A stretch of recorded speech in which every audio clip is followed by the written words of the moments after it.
بسم الله الرحمن الرحيم.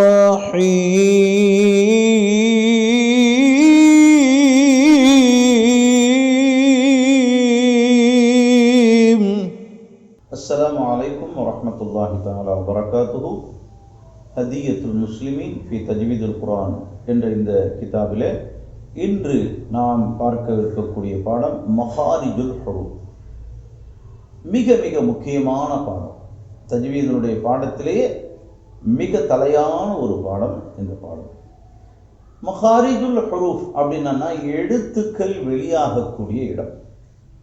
உலகில் படைக்கப்பட்ட அனைத்து படைப்பிற்கும் பிறப்பிடங்கள் உண்டு. அதுபோல் அரபியின் 29 எழுத்திற்கும் பிறப்பிடங்கள் உண்டு.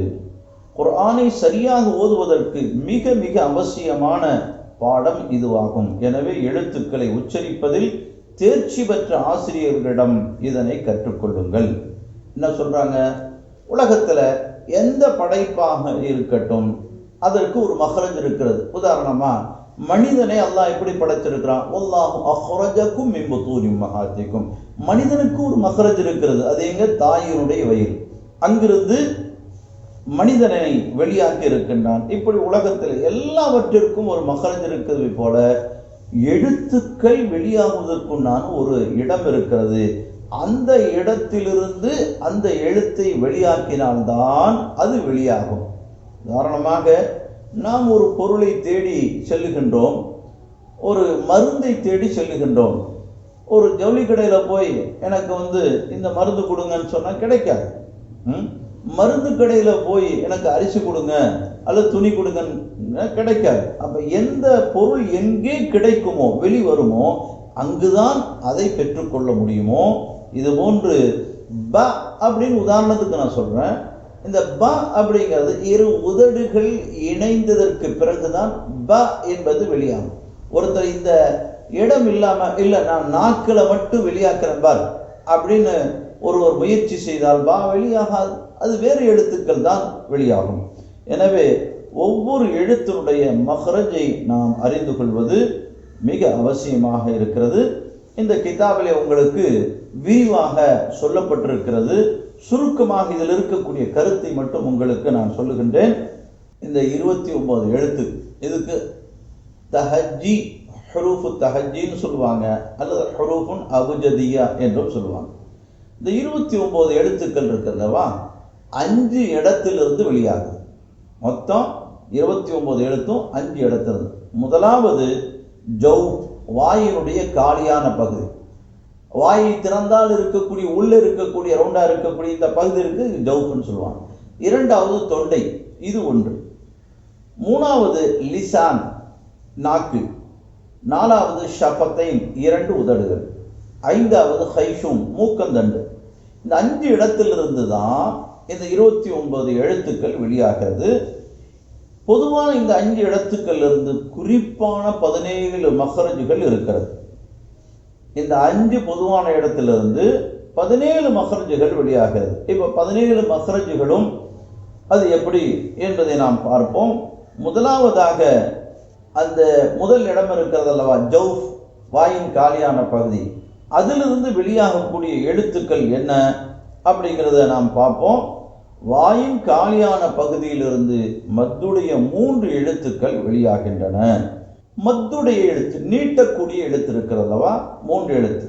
ஒன்று அலிஃப், இரண்டாவது வாவ், மூன்றாவது யா.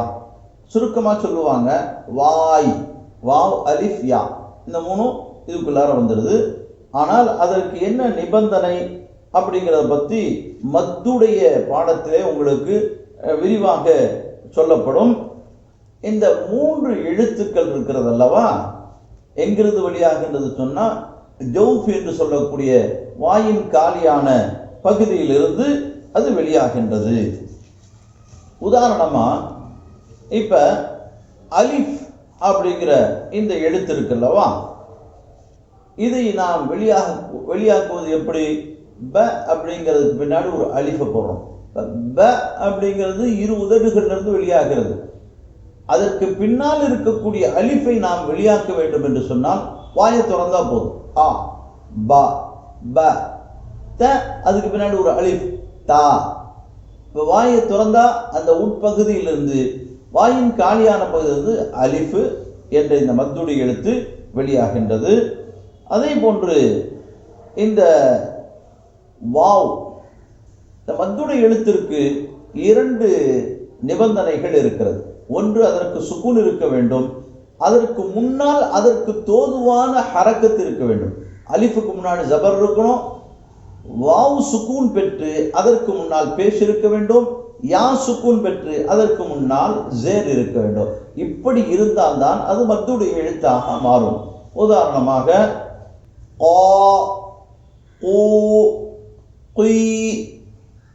அப்படிங்கிறோம். இதுதான் மத்துடைய எழுத்து. இந்த நிபந்தனைகளில் ஏதாவது ஒன்று இழந்து விடுமானாலும் அது மத்துடைய எழுத்தாக ஆகாது. உதாரணமா கா அப்படிங்கிற, அதாவது கூ அப்படிங்கிறோம். கூ அப்படிங்கிறதுல வாவுக்கு முன்னால் பேஷ் இல்லாம கௌ அப்படின்னு இருக்குன்னு வச்சுங்க, இது மத்துடைய எழுத்தாக ஆகாது. அதே போல குய் அப்படின்னு இருக்குது. குய் அப்படிங்கிறதுல யாவுக்கு சுக்கூன் இருக்கணும். சுக்கூன் இல்லாம கையான்னு சொன்னா அப்போ மத்துடைய வராது. சுக்கூன் இருக்குது ஆனா அதுக்கு முன்னால் ஜேர் இல்லாம கை அப்படின்னு இருக்குது, அப்ப அது மத்துடைய எழுத்தாக ஆகாது. இப்ப 2 நிபந்தனைகளுடன் தான் இந்த மத்துடைய எழுத்துக்கள் அது உருவாகும். குர்ஆன்ல இந்த 3 எழுத்துக்களும் ஒரே வார்த்தையில் வர்ற மாதிரி 3 இடங்கள்ல உதாரணங்கள் இருக்கிறது. நூ ஹி ஹா, ஊ தி நா, ஊ தி நா என்று வருகின்றது. இதுல 3 மத்துடைய எழுத்தும் எப்படி, நூ அப்படிங்கிறதுல வாவ் இருக்குது, ஹி அப்படிங்கிறதுல யா இருக்குது, ஹா அப்படிங்கிறதுல அலிஃப் இருக்கிறது. ஒரே வார்த்தையில் ஒரு கலிமாவில் 3 மத்துடைய எழுத்தும் இடம்பெற்றிருக்கக்கூடிய இதை பார்க்கிறோம். மத்துடைய விளக்கங்களை இன்ஷா அல்லாஹ் பின்னால் மத்துடைய பாடத்தில் உங்களுக்கு தெளிவாக விரிவாக உங்களுக்கு சொல்லப்படும். அடுத்து 2வது இடம், மக்ரஜ் வெளியாகக்கூடிய 2வது இடம் இது தொண்டை. அந்த தொண்டையில 3 ஸ்டேஜாக பிரிக்கப்படுகிறது. முதலாவது ஆரம்ப தொண்டை, அதாவது நெஞ்சுக்கு பக்கத்தில் இருக்கக்கூடிய இந்த இடம் அக்ஸல் ஹல்கி என்று சொல்லப்படும். இங்கிருந்து ஹம்சா ஹா, ஹம்சா ஹா என்ற இந்த 2 எழுத்துக்களும், நடுத்தொண்டையிலிருந்து ஐன் ஹா என்ற 2 எழுத்துக்களும், கடைசி தொண்டை அதுனல் ஹல்க் என்று சொல்லப்படும் வாய்க்கு பக்கத்தில் இருக்கக்கூடிய இந்த இடத்திலிருந்து ஹா ஒயின், ஹா ஒயின் இந்த 2 எழுத்துக்களும் வெளியாகின்றது. ஆக தொண்டையிலிருந்து 6 எழுத்துக்கள் வெளியாகின்றது 3 அந்த இடங்களிலே, ஆரம்ப தொண்டை, நடுத்தொண்டை, கடைசி தொண்டை. அடுத்தபடியாக இந்த மகாஜிகள்ல 3வது இடம், ஜவுப் பார்த்துட்டோம், 2வது தொண்டையை பார்த்து விட்டோம். அடுத்தது மிக முக்கியமான இடமான லிசான், நாவு என்பதை நாம் பார்ப்போம். இந்த நாவிலிருந்து எங்கெங்கிருந்து எந்தெந்த எழுத்துக்கள் வெளியாகிறது என்பதை நாம் கவனமாக பார்க்க வேண்டும். அடுத்து பொதுவான மஹ்ரஜ் நாவு. இந்த நாவு என்ற இந்த பொதுவான மஹ்ரஜிலிருந்து குறிப்பான 10 மஹ்ரஜுகள் வெளியாகின்றது. அது என்னென்ன இடம், அதிலிருந்து என்னென்ன எழுத்துக்கள் வெளியாகின்றது என்பதை நாம் பார்ப்போம். முதலாவதாக இந்த நாவு, நாவு இருக்கிறது அல்லவா, எழுத்துக்கள் வெளியாவதிலே மிகவும் பிரதானமான ஒன்று. இந்த தொண்டை, அதே போல வாயின் உட்பகுதி, காலியான பகுதி, உதடு, இது எல்லாத்தையும் விட நாக்கு தான் ஒரு பாஷையினுடைய பிரதானமான ஒன்று. எனவே தான் அரபியில் அல்லுகத்துல் அரபியா என்று சொல்லக்கூடிய அரபி பாஷைக்கு லிசானுல் அரபியா, லிசானு தமிழியா என்று சொல்லுவாங்க. லிசான் நாவு அப்படிங்கிறது பாஷை என்ற அந்த அர்த்தத்தை சொல்லப்படுகிறது.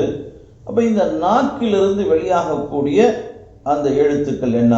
இப்போ நாக்கில் பாருங்க, முதலாவதாக நாக்கினுடைய வேர் பகுதி, நாக்கினுடைய வேர் பகுதி, இதுதான் நாக்கு. ஒரு மாதிரி ஒரு வரைபடம் உங்களுக்கு விளங்குவதற்காக வேண்டி சொல்லப்படுது. இந்த நாக்கிலிருந்து வெளியாகக்கூடிய எழுத்துக்கள். முதலாவதாக இந்த நாக்கினுடைய வேர் பகுதி, இது நுனி நாக்கு. இந்த முன்னாடி பல்லில் இருக்கலாம், இந்த இது நுனி நாக்கு, கீழே நேராக இருக்க வெளியில் இருக்கக்கூடிய இது தொண்டைக்கு பக்கத்தில் இருக்கக்கூடிய இந்த இடத்துல ஒரு சின்ன நாக்கு ஒன்று இருக்கும். அந்த இடத்துல தான் என்ன இருக்கு, காஃபுடைய மஹ்ரஜ் வரும். காஃப் அதாவது நாவின் வேர்ன்னு சொல்லுவாங்க. அந்த முன் தொண்டையில் ஒரு உள்நாக்குன்னு சொல்லுவாங்க. அந்த இடத்துல அந்த இடம் மேலே போய் உரசணும். பொதுவாக ஒரு சத்தம் வரணும்னு சொன்னால் ஒன்று இன்னொன்னோட என்ன சேரணும். அதுக்காக வேண்டி அந்த நாவினுடைய அந்த வேறு பகுதி அதற்கு எதிரில் இருக்கக்கூடிய மேலே இருக்கக்கூடிய அந்த முரசுடன் அது உரசக்கூடிய நேரத்தில் தான் இந்த காஃப் என்ற எழுத்து வருகின்றது. இந்த காஃப் என்ற இந்த மஹ்ரஜிலே பல தன்மைகள் இருக்கிறது. அந்த தன்மையிலே சில முக்கியமான தன்மை என்ன அப்படின்னு சொன்னா, இது எப்பவுமே என்ன செய்யணும்னா மோட்டாவாகத்தான் சொல்லணும், கனமாக. ஏன்னா இது இஸ்திஅலாவுடைய எழுத்துக்களில் இருக்கக்கூடிய ஒன்றாக இருக்கிறது. பா பா அப்படின்னு நீங்க அந்த இஸ்திஅலா என்ற வல்லினத்தை நீங்கள் நீக்கி க அப்படின்னா அது காஃபாக போயிடும். இரண்டாவது இதுல கல்கலா என்ற சுக்குன் வருகிற பொழுது அதுல கல்கலாவுடைய அந்த தன்மையும் வருகிறது. அப்ப காஃப் என்பதுதான் நிறைய பேர்களுக்கு என்ன செய்யுது, சில பேர் காஃப் சொல்றாங்க, ஆனா ஒரு இடத்துல சொல்லுவாங்க, ஒரு இடத்துல சொல்ல மாட்டாங்க. இதுல ரொம்பவும் கவனமாக காஃப் காஃப் ஜபர் வந்தாலும் சரி, ஜேர் வந்தாலும் சரி, பேஷ் வந்தாலும் சரி, அதை காஃபை காஃபாக அந்த இடத்திலிருந்து உச்சரிக்க வேண்டும்.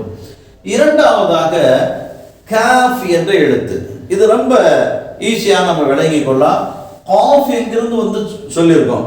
அந்த காஃப் எங்க வருதோ அதுக்கு கொஞ்சம் இந்த பக்கம் இப்படி முன்னாடி இப்படி வந்தா அந்த வேர் பகுதியே தான், அந்த வேர் பகுதியிலேயே கொஞ்சம் முன்னாடி வந்தா காஃப் என்ற எழுத்து வெளியாகிறது.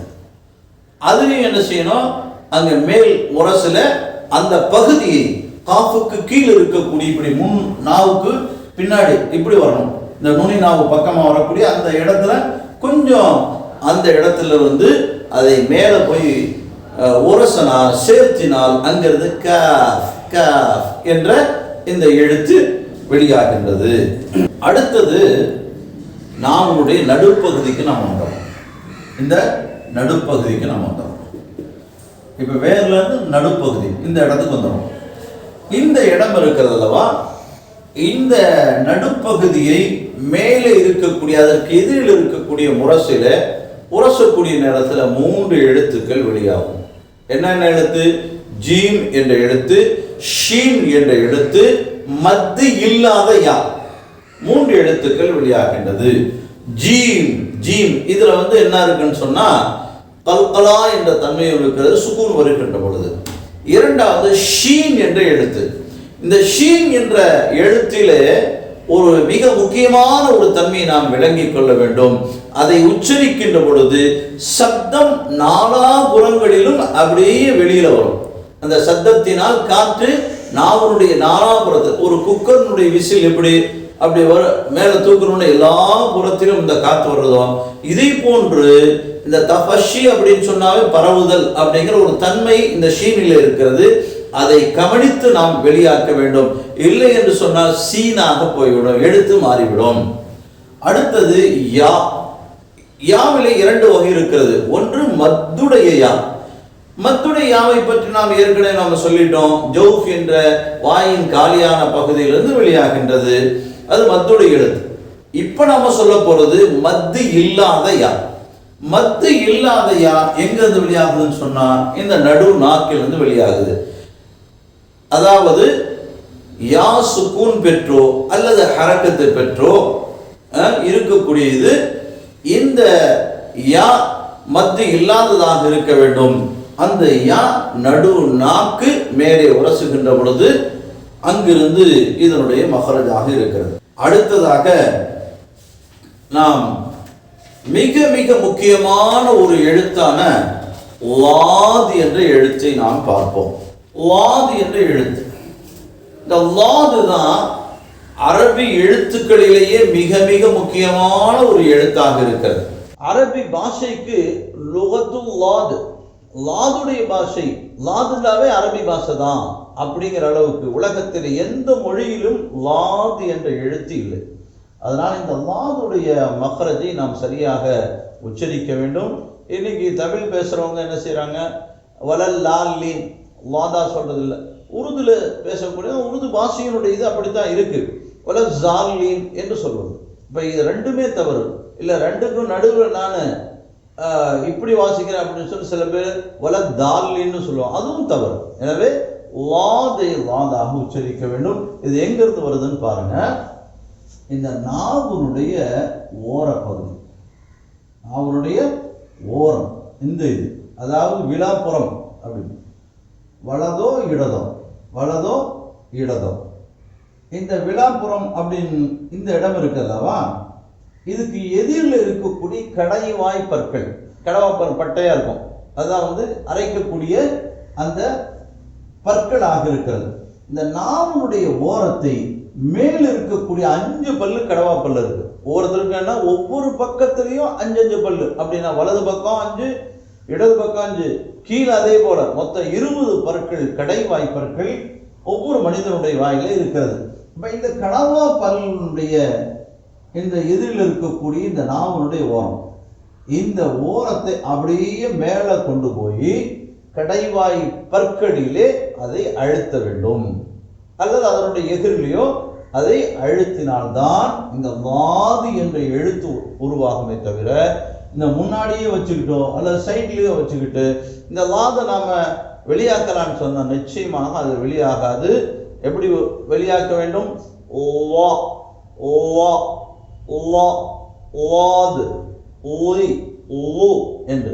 இப்போ வலது பக்கமா இடது பக்கமா, இதை பற்றி மாங்கள் சொல்லுகின்றார்கள். இடதுபுறமாக வெளியாக்குவது ரொம்ப லேசாக இருக்கும். இடது பக்கமாக இந்த புறம், இப்போ நான் இங்கே நிற்கிறேன்னு சொன்னால் எனக்கு இது இடது ஓவா என்று. வலது பக்கமாக அதை உச்சரிக்கலாமா அப்படின்னா அதை உச்சரிக்கலாம். இரண்டையும் சேர்த்தும் உச்சரிக்கலாம். அப்படி யாருக்கு முடியுமோ அப்படி செய்யலாம். நபி ஸல்லல்லாஹு அலைஹி வஸல்லம் அவங்க அந்த மாதிரி உச்சரிப்பாங்க. நாக்கு அகலமாக இருந்துச்சு அப்படின்னா ரெண்டையும் அப்படி மேலே தூக்கி கொண்டு போய் கடவா பல்ல வச்சு வாதை உச்சரிக்கக்கூடிய ஒன்றாகவும் இருக்கிறது. ஆக இந்த வாது எங்கிருந்து வெளியாகின்றது அப்படின்னு சொன்னா, நாக்கினுடைய ஓரம், நாவனுடைய இந்த விழா பகுதி, அந்த விழா பகுதியை அப்படியே கொண்டு போய் மேலே இருக்கக்கூடிய 5 கடைவாய் பற்கள்ல போய் அழுத்தம் கொடுத்து அங்கிருந்து வெளியாக்க வேண்டும். இப்படி வெளியாக்குவதன் காரணத்தினால் கொஞ்சம் நேரம் ஆகும். இந்த 5 இடம் இருக்கிற இந்த பல்லு, அதுவும் பெரிய பல்லு, இந்த நாக்கை மேலே கொண்டு போய் அழுத்தி அங்க கொண்டு வரணும். அப்படிங்கிறதுனால இந்த லாதில மத்திற்கு ஒப்பான ஒரு நிலை இருக்கிறது என்று இமாம்கள் சொல்லுகிறார்கள். உதாரணமாக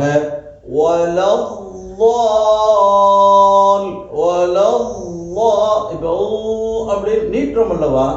ஏன் சொன்னா இந்த இடத்துல கொஞ்சம் நேரம் எடுத்துக்கொள்ளுது. இத்தனை பல்லு 5 பல்லு இல்லாட்டியும் கூட ஒரு 3 பல்லையாவது போய் ஒட்டணும். மற்றதெல்லாம் 1 பல்லு 2 பல்லு தான் ஒட்டுது. ஆனா இது அதிகமான பற்களிலே கொண்டு போய் அதை ஒட்ட வைக்க வேண்டும். அதனால நேரம் எடுத்துக்கொள்ளும் என்ற காரணத்தினால இதுல லேசான மத்திற்கு ஒப்பாக இருக்கிறது என்று இமாம்கள் நமக்கு சொல்லித் தருகிறார்கள். எனவே இந்த வாதை சரியாக உச்சரிக்க வேண்டும்.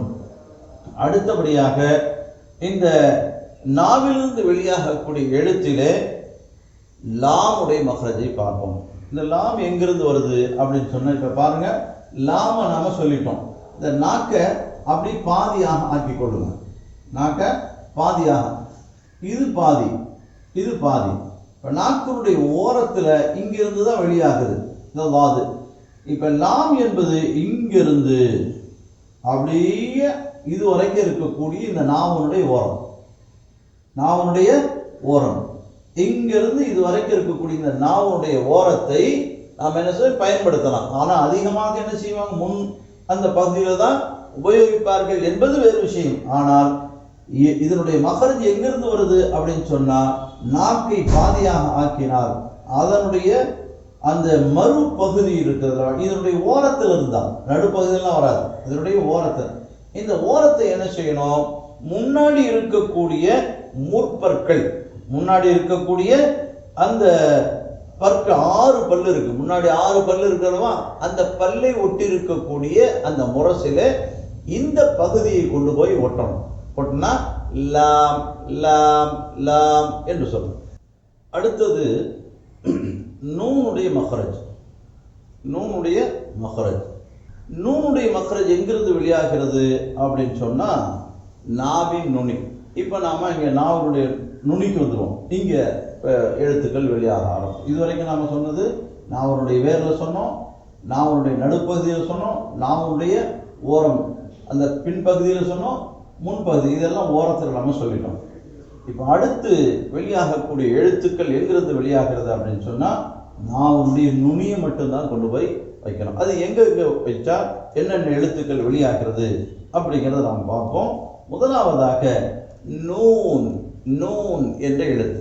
இந்த நாவனுடைய நுனியை முன்னால் இருக்கக்கூடிய அந்த பற்கள், முன்னால் இருக்கக்கூடிய அந்த முன்னாடி 2 பற்கள் இருக்கிறது அல்லவா, அந்த பல்லை ஒட்டி இருக்கக்கூடிய அந்த முரசில அந்த முன்னாடி அந்த இடத்துல வச்சு அன் ந ந ந ந என்று நீ நு என்று அதை ரொம்ப மெல்லிசாக மெல்லினமாக அதை உச்சரிக்க வேண்டும்.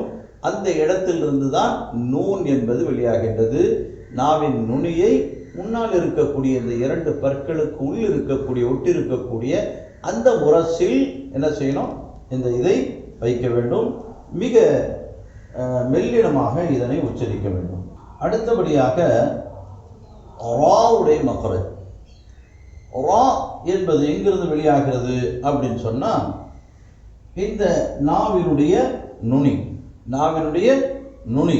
இந்த நாவினுடைய நுனியை மேலே இருக்கக்கூடிய முன்னால் இருக்கக்கூடிய அந்த 4 பற்களுடைய ஒட்டி இருக்கக்கூடிய முரசில், 4 பற்களை ஒட்டி இருக்கக்கூடிய முரசிலே இந்த நாவை வைக்க வேண்டும். ஆனால் இதில் என்ன ஒன்று அப்படின்னு சொன்னால் இந்த நாக்கினுடைய நுனியோடு மேற்பகுதி சேர்ந்து கொள்ளும். நாவினுடைய மேற்பகுதி, இந்த மேற்பகுதி இருக்குல்ல, அதை அங்கே கொண்டு போய் என்ன செய்யணும், இந்த முன்னால் இருக்கக்கூடிய பற்களினுடைய ஒட்டிய அந்த முரசோடு இந்த நாவை சேர்த்தினால் ரா என்பது வெளியாகும். இந்த ரா என்பதில் மிகவும் கவனமாக நாம் உச்சரிக்க வேண்டும். தக்ரார் என்பது வரக்கூடாது, மடங்கி மடங்கி வர்றது. உதாரணமா அல்லாஹு அக்பர் அப்படின்றோம், அல்லாஹு அக்பர் அப்படின்னு சொல்லுவாங்க, அப்படிங்க அப்படி மடங்கி வருவது இருக்கிறது அல்லவா, அது பல எழுத்துக்களுடைய அந்த நிலையாக ஆகிவிடும் என்று இமாம்கள் நமக்கு சொல்லித் தருகிறார்கள். அடுத்த மஹ்ரஜ் ஆகிறது தா தா தால். இது எங்கிருந்து வெளியாகிறது, நாவின் நுனி. நாவின் நுனியை முன்னால் இருக்கக்கூடிய 2 பற்களினுடைய அந்த வேரிலே சேர்த்த வேண்டும். பற்களினுடைய வேர், பல்லு பிடிச்சிட்டு இருக்கிறது அல்லவா, அந்த இடத்துல இந்த நாவின் நுனியை வைத்தால், முன்னால் 2 பற்களினுடைய அந்த உட்பகுதியில் இருக்கக்கூடிய அந்த சதை வேரிலே அதை வைத்தால் இந்த தா தா தால் என்பது வெளியாகின்றது. ஒரே இடத்திலிருந்து 3 எழுத்து வெளியாகுது. 3 ஒரே மாதிரி தானே இருக்கணும் அப்படின்னு ஒரு கேள்வி வருது அல்லவா. இந்த மஹ்ரஜோட சிஃபாத் என்பது ஒன்று இருக்கிறது. இந்த மஹ்ரஜை வித்தியாசப்படுத்தி காட்டுவது எதை கொண்டு, சிஃபாத்தை கொண்டுதான். இப்ப தா தா தால், தாவை மெல்லினமாக, தா என்பதை வல்லினமாக சொல்ல வேண்டும். தா என்பதில் அந்த கல்கலாவோடு நாம் சொல்லுகின்றோம். ஆக சிஃபாத்துடைய பாடங்களிலே இதனை பற்றி மிக தெளிவாக சொல்லப்பட்டிருக்கிறது. எனவே இந்த 3 எழுத்துக்கள் இந்த நாவினுடைய நுனியை முன்னால் இருக்கக்கூடிய 2 பற்களினுடைய அந்த வேரிலே வைத்தால் தா தா தால் என்பது வெளியாகின்றது. அடுத்தபடியாக சீன் சாது ஜா, இந்த 3 எழுத்துக்களை நாம் பார்ப்போம். இது எங்கிருந்து வெளியாகிறது அப்படின்னு சொன்னா நாவினுடைய நுனி. நாவினுடைய நுனி. இந்த நாவினுடைய நுனியை மேல் கீழ் ரெண்டு பல், மேல 2 பல்லு கீழே 2 பல், முன்னாடி இருக்கக்கூடிய மேல 2, இந்த பற்களின் இடையில் இருந்து வெளியாகின்றது. அப்படின்னா என்ன அர்த்தம்? இந்த நாவினுடைய நுனியை மேல பற்களிலே சேர்த்திடக்கூடாது, கீழ்பற்களோடும் சேர்த்திடக்கூடாது. ஆனா இடம் அந்த இடத்திலே வைத்து அதற்கு நேராக அந்த நாவினுடைய நுனியை வைத்து இந்த சீன் சான் ஜா என்ற இந்த 3 எழுத்துக்கள் வெளியாகின்றது. 3ம் ஒரே இடத்தில் வெளியானாலும் தன்மைகள் வேறுபட்டிருப்பதனால் இது வெவ்வேறு உச்சரிப்புகள் நமக்கு வருகின்றது. அடுத்து சா வா தால், இந்த 3 எழுத்தை பார்ப்போம். இது எங்கிருந்து வெளியாகிறது? நாவினுடைய நுனி. முன்னால் இருக்கக்கூடிய 2 பற்கள், முன்னால் இருக்கக்கூடிய மேல் 2 பற்களினுடைய நுனியிலே, நாவின் நுனி, அதே போல முன்னால் இருக்கக்கூடிய இந்த 2 பற்களினுடைய நுனி, இந்த 2ஐயும் இப்படியே சேர்க்கின்ற பொழுது ர ச வ ர ச வ என்ற இந்த 3 எழுத்துக்கள் வெளியாகின்றது. 3ம் ஒரே இடத்தில் வெளியானாலும் தன்மைகள் வேறுபட்டிருப்பதனால் வெவ்வேறு உச்சரிப்புகளிலே அது வெளியாகின்றது என்பதை நாம் விளங்கிக் கொள்ள வேண்டும். இந்த நாவிலிருந்து வெளியாகக்கூடிய எழுத்துக்களை நாம் பார்த்தோம். இந்த நாக்கில் எத்தனை மக்ரஜ் இருக்கிறது? 10 இடங்கள். நாவு என்பது ஒன்றுதான், ஆனால் 10 இடங்களிலிருந்து இந்த எழுத்துக்கள் வெளியாகின்றது. அடுத்தபடியாக உதடு. பொதுவான அந்த மக்ரஜிலிருந்து 4வது மக்ரஜை நாம் பார்க்கணும். பொதுவான 5ன்னு சொன்னோம்ல, அதில் 4வது இரு உதடுகள். இந்த 2 உதடுகளிலிருந்து வெளியாகக்கூடிய எழுத்துக்கள் என்ன அப்படின்னு சொன்னா, முதலாவதாக ஃபா என்பதை பார்ப்போம்.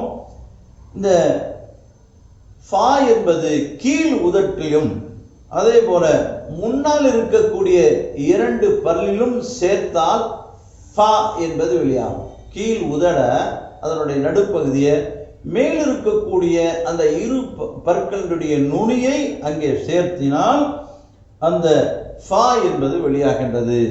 அஃப், இஃப், ஒஃப் என்பது. அடுத்து இந்த உதடுகளிலிருந்து வெளியாகக்கூடிய அந்த எழுத்திலே பா, மீம், வாவ் என்பது 4 எழுத்துக்கள் இருக்கிறது. பா, மீம், இந்த இரு உதடுகள் இணைந்து பா, மீம் என்னும் மத்து அல்லாத வாவ் இவைகள் வெளியாகின்றது. ஆனாலும் இதுல கொஞ்சம் வித்தியாசம் இருக்கு. 2 உதடுகளையும் இணைத்தால் பா, மீம் வெளியாகின்றது, வாவும் வெளியாகின்றது, மத்து அல்லாத வாவும் வெளியாகின்றது. என்ன வித்தியாசம் அப்படின்னு சொன்னா, பா என்பது இரு உதடுகளுடைய ஈரமான பகுதி. உதட்டுல 2 பகுதியும் பார்க்கலாம், எப்பவுமே ஈரமா இருக்கும், அது நடுப்பகுதி. இன்னொன்று காஞ்ச பகுதி, முன்னாடி பார்த்தீங்கன்னா தெரியும், இந்த காஞ்ச பகுதி. இரு ஈரமான பகுதிகள் இணைகின்ற பொழுது ப, ப, பி, பு என்பது வெளியாகின்றது. காய்ந்த பகுதி வெளியாகின்ற பொழுது அம், ம, ம, மீ, மு என்பது வெளியாகின்றது. இதை இமாம்கள் கணித்து நமக்கு விளங்குவதற்காக வேண்டி சொல்லித் தருகிறார்கள். மத்து இல்லாதவா ஏன்னு சொன்னா, மத்துடைய வாவு இருக்கிறதவா, அது வெளியாகக்கூடிய இடமே வேற. இப்ப மத்து இல்லாத வாவுடைய மஹ்ரஜ் எங்க இருக்கிறதுன்னு சொன்னா, இரு உதடுகள். இது எப்படி இருக்கணும் அப்படின்னு சொன்னா, இரு உதடுகளும் கிளியினுடைய அந்த வாய் எப்படி இப்படி இருக்குமோ அதை போன்று நடுவிலே ஒரு துவாரமிட்ட நிலையிலே, குவிந்த நிலையிலே இந்த இரு உதடுகளையும் வைத்தால் வாவ் என்பது வெளியாகும். வ, வி, உ, வ, வி, உ, ஔ, ஔ, இவ், ஊ அப்படிங்கிறது வேறையா போயிடும், அது மத்துடைய அந்த எழுத்தாக போயிடும். ஆக இறுதியாக பொதுவான அந்த மக்ரஜில் ஒன்றுதான் மூக்கந்தண்டு. இந்த மூக்கந்தண்டு, இந்த மூக்கந்தண்டு என்பதற்கு அரபியிலே ஹைஷூம் என்று சொல்லுவார்கள். இந்த மூக்கனுடைய இந்த தண்டு பகுதி இங்கு இருந்து எது வெளியாகின்றது என்று சொன்னா, எழுத்து வெளியாகல. 29 எழுத்துக்கள்ல எந்த எழுத்தும் அங்கிருந்து வெளியாகல. என்ன வெளியாகின்றது என்று சொன்னால், ஒன்னா என்ற மிக முக்கியமான ஒரு தன்மை அங்கிருந்து வெளியாகின்றது. உதாரணமாக அம்ம இன்ன இந்த மீம்ல ஒன்னா செய்கிறோம், நூன்ல ஒன்னா செய்கிறோம். அப்படி செய்யும் பொழுது நம்முடைய சப்தத்தை மூக்கந்தண்டில் கொண்டு போய் ஒரு அலிஃப் நீட்னா இதுக்கு தான் ஒன்னான்னு சொல்றது. இந்த ஒன்னா என்ற இந்த தன்மை இந்த கைஷூம் என்ற மூக்கந்தண்டிலிருந்து வெளியாகின்றது. எனவேதான் இது தனிப்பட்ட ஒரு இடத்திலிருந்து வெளியாகக்கூடிய ஒரு தன்மை. மற்றதெல்லாம் அந்த எழுத்து எங்கிருந்து வருதோ அது கூட அந்த தன்மைகள் வரும். ஆனா இந்த கைஷூம் என்ற இடத்திலிருந்து ஒன்னா என்பது தனிப்பட்ட முறையில் வெளியாகக்கூடிய ஒரு இடமாக இருக்கிறது என்ற காரணத்தினால்தான் மகாரிஜுகளுடைய அந்த லிஸ்ட்ல இந்த கைஷூமையும் சேர்த்து விட்டார்கள் என்பதை பார்க்கின்றோம். ஆக மூக்கந்தண்டு என்று சொல்லக்கூடிய கைஷூம் என்பதிலிருந்து ஒன்னா என்ற தன்மை வெளியாகின்றது. அல்ஹம்துலில்லாஹ். மேலும் உங்களுக்கு தெளிவு வேண்டும் என்று சொன்னால் கீழே இருக்கக்கூடிய அந்த டிஸ்கிரிப்ஷனில் நீங்கள் பார்த்து விளங்கிக் கொள்ளுங்கள். அஸ்ஸலாமு அலைக்கும் வரஹ்மத்துல்லாஹி தஆலா வபரகாத்துஹு. ஸதகல்லாஹுல்